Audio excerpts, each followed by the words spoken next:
So it's been over 9 months since I posted a review of this car, the 2017 Mazda CX-5 Grand Touring all-wheel drive in a Soul Red Crystal. That video has over 500,000 views, and I never expected it to get that popular. There's over 1,000 comments and questions on that video, and I've tried to respond to most everything on there. So what we're going to do today is we're going to touch on some of the stuff that I didn't cover in my previous video. We're going to go for a drive. We're going to talk about what I love and what I hate, and would I still buy this car again, even though it's 2021 now and there's other competition. So first we'll talk about the things I love, and we'll take the car for a drive.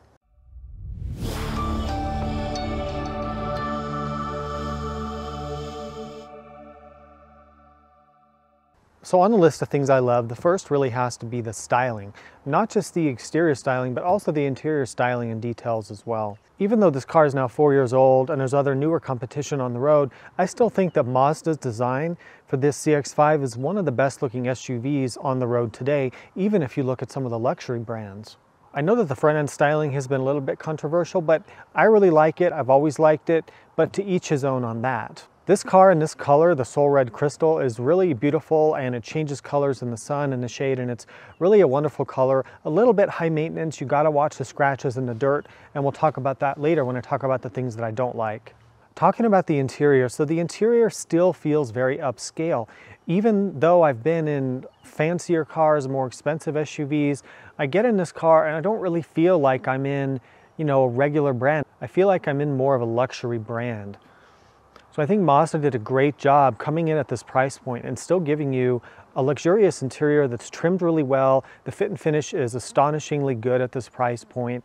Everything's been holding up really well over these past 4 years, and I'm just still impressed with the interior of the car. Some people have mentioned all the unpainted black plastic on the car. I guess I'm just used to it, so it doesn't really bother me.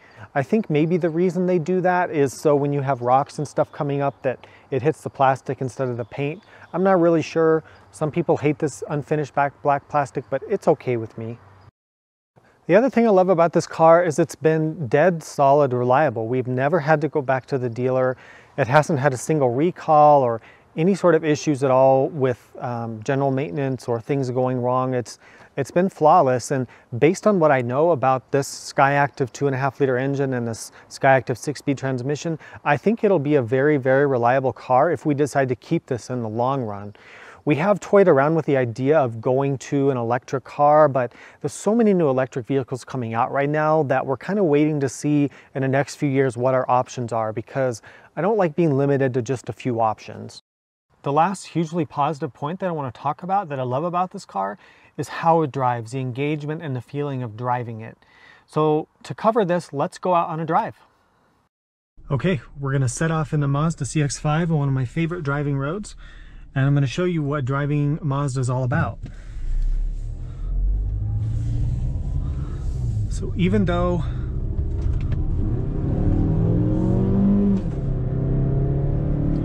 this is an SUV,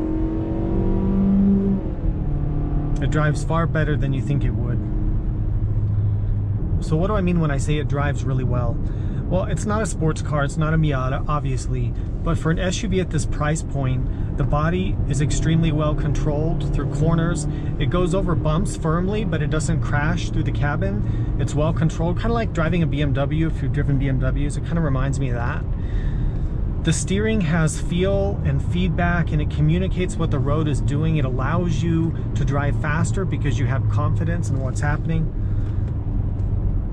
The brakes feel very responsive and very communicative. The chassis, you feel feedback through the chassis, and it allows you to drive the car and have more fun even though you're not going super fast.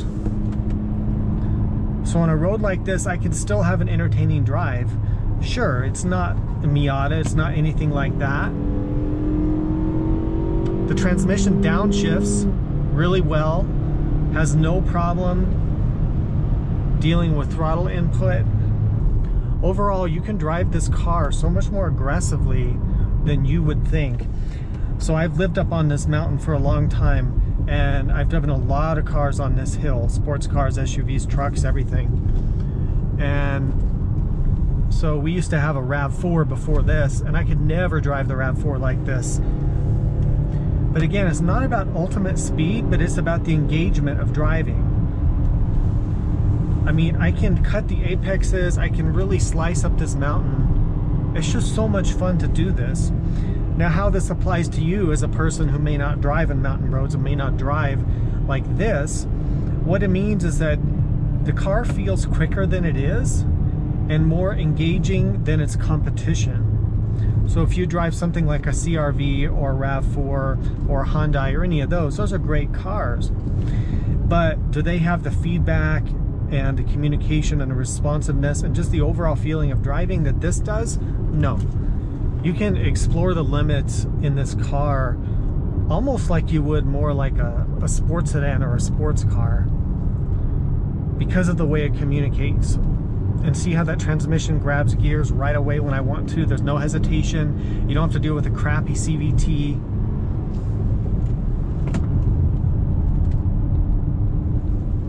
This is actually really fun to do this.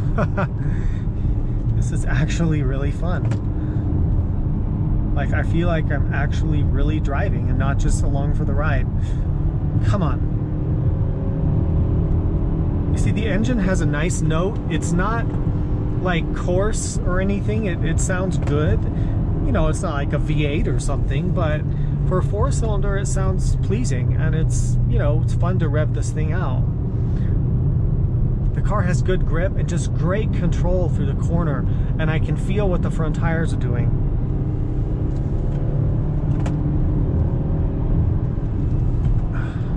This thing is way too much fun for what it should be.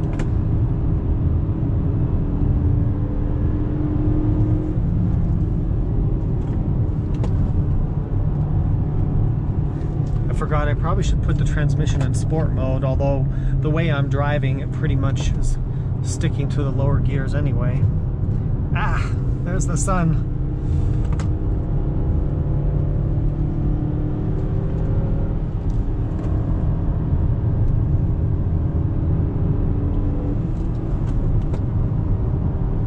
I just think it's great that Mazda is a company that really cares about, in this day and age, they still care about driving enjoyment and engagement. They really spend a lot of time making sure that the vehicles are fun to drive. And they've built a really loyal following because of that, and I applaud them, and I'm definitely one of them. But you see, it's not downshifting, it's holding on to that gear.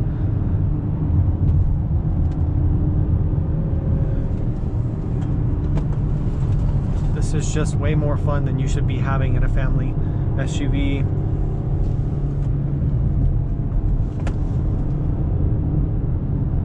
Because of how well this thing drives, as you can see, I'm willing to trade off a little bit in space, a little bit in fuel economy, and a few of the minor things like the infotainment that I don't like, which we'll talk about.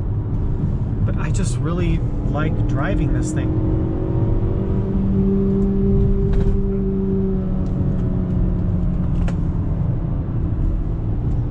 Out of sport mode.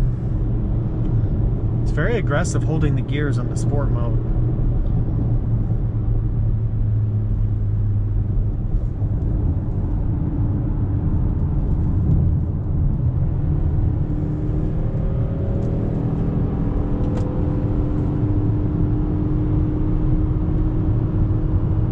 I would never drive like this in a RAV4. I tried driving like this in my wife's old RAV4 and the car just completely fell apart. Anywhere above like 6/10 or 7/10 driving style, it just doesn't work.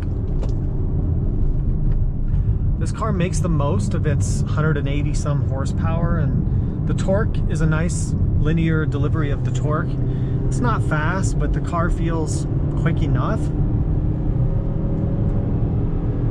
I've driven the turbo version of this, and I don't know, in some ways I think this smaller non-turbo engine might be more engaging because it revs more, revs higher. You know, it just, you have to work it a bit harder to get the power, and that's not really a bad thing. A lot of the great driving cars of all time have been cars with not a lot of horsepower because they're just more engaging. So maybe that's true with this. I don't know if I'd get the turbo. I don't know. I like the Skyactiv 4-cylinder engine. It's smooth, it has good torque, it has decent power. It's very reliable. These things never break down. I mean, engine. They have an excellent reliability record on this engine and the 6-speed transmission. Would it be better with an 8-speed transmission? Yeah, I mean it would, but I can forgive the fact that it's the 6-speed. It's enough. So as much as I really love this car, and I think it's one of the best SUVs on the road, and I really love Mazda as a brand, there are some things about the CX-5 that I think they could really improve. Some of these things they have improved on the newer models, but keep in mind I'm reviewing this as a 2017 model. So the first thing is the infotainment. The infotainment is just not up to par in this car. The screen is small by today's standards. It was even small really back in 2017, if we're being honest. The other thing I don't like about it is this particular model, they updated this later, but this does not have Android Auto or Apple CarPlay. And I find that to be a real problem. Using the built-in navigation is a complete no-go for me. It takes way too long to input an address and just forget it. It's easier just to use your phone for navigation. Now that would be solved if it had Android Auto and Apple CarPlay. The other thing I don't like about the infotainment is that the screen is not a touch screen when you're driving. So the way we interact with technology nowadays, because we all use phones and iPads and things like that, is that when we see a button or we see something we need to do, we touch it, we press it. And you do the same thing with this car. So if I'm driving this car and I get a phone call or I want to do something on the screen, I touch the screen. Well, nothing happens. And then I realize I have to go down to the control dials or to the steering wheel controls to do anything. Now, it's not like other cars don't have touchscreens that you can use when driving. I've been in tons of cars that have very usable touchscreens when you're driving. You control a lot of the features of the car through there, but this doesn't have that. Now Mazda will say, and they do say, that this system that they have improves driver focus on the road and reduces distraction. It could be true. I'm sure they have studies to back that up, but I think they're going to have to get on board with a more modern infotainment system as they move forward. And after being in my Jeep now for the past few months with a Uconnect 8.4-inch screen and the interface that that has, I hate this infotainment and I won't even use it. That's really how bad it is. Now, thankfully, you don't have to use it very much. You just use it for music or for navigation. All of the HVAC controls and things like that, they're good physical buttons for that. So I guess that's a plus. So the next thing that I haven't been crazy about is the quality of the paint. Now I mentioned that I love the color. This deep red, this Soul Crystal is beautiful, one of the most beautiful colors on the road in my opinion. But a lot of modern cars, and unfortunately this one is included, seem to have really thin paint. And I think it has to do with some sort of environmental regulations with the types of paint that manufacturers are allowed to use. But the paint scratches pretty easily, and a lot of people on the CX-5, I haven't really had this problem, but a lot of people have had a huge amount of paint chips on the front end. For us, we've just noticed that the car is a little more susceptible to scratching. So it's not a huge deal, but just keep in mind that with Soul Red Crystal, if you do scratch it up, that getting paint correction or paint, pens and things like that to touch it up, it's not going to look very good. It's very, very hard to do correctly. The second thing that I'm not crazy about is the fuel economy. So for a car with a small 4-cylinder engine, 2.5 liter, I feel like they could do a little better on the fuel economy. I mean, a lot of their competitors are. Especially if you consider the fact that they talk about the SkyActiv technology, which I sort of panned in my last video and I got a lot of heat for that. But really, I don't feel that what they're talking about with SkyActiv is really helping the fuel economy that much. I like how this car drives, I like the transmission, I like the engine, I like the reliability, but I feel like the economy isn't great. So this is the all-wheel drive model, and we average around 25 or 26, which isn't terrible for an all-wheel drive SUV. It's not bad. But if you consider it's a small engine and only puts out around 180 horsepower, I feel like it could be a little bit better.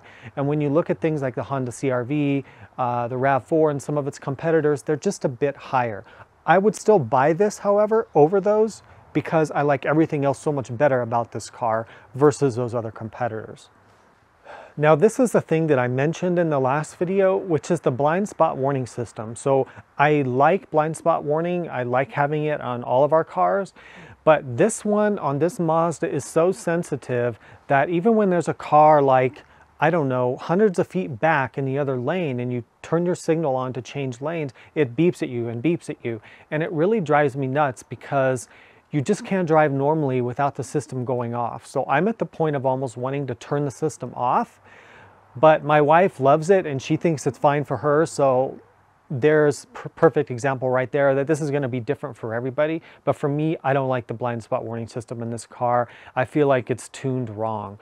I'm trying to get a 2021 CX-5 from Mazda as a loaner vehicle to test, so stay tuned for that. I'm going to test out all the new features of the 2021, and it looks like Mazda is willing to work with me on getting a press car, so thank you, Mazda.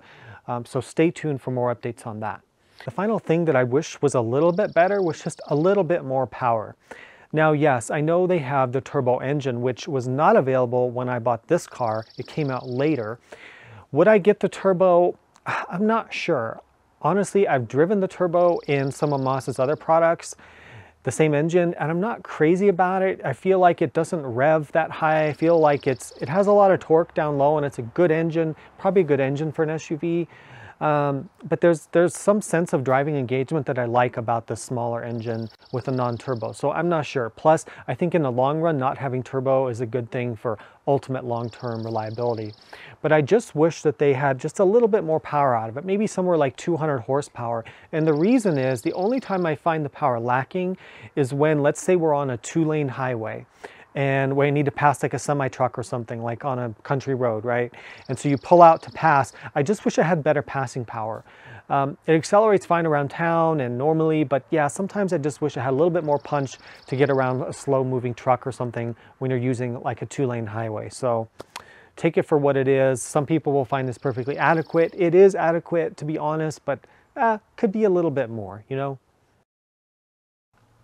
So like I mentioned, please stay tuned to my channel because I'm working with Mazda and I'm hoping to get a 2021 CX-5, probably with a turbo engine, so I can test that and review that for you and provide an update to a lot of the love and hate items that I've talked about in this video and my previous CX-5 review, so do stay tuned for that.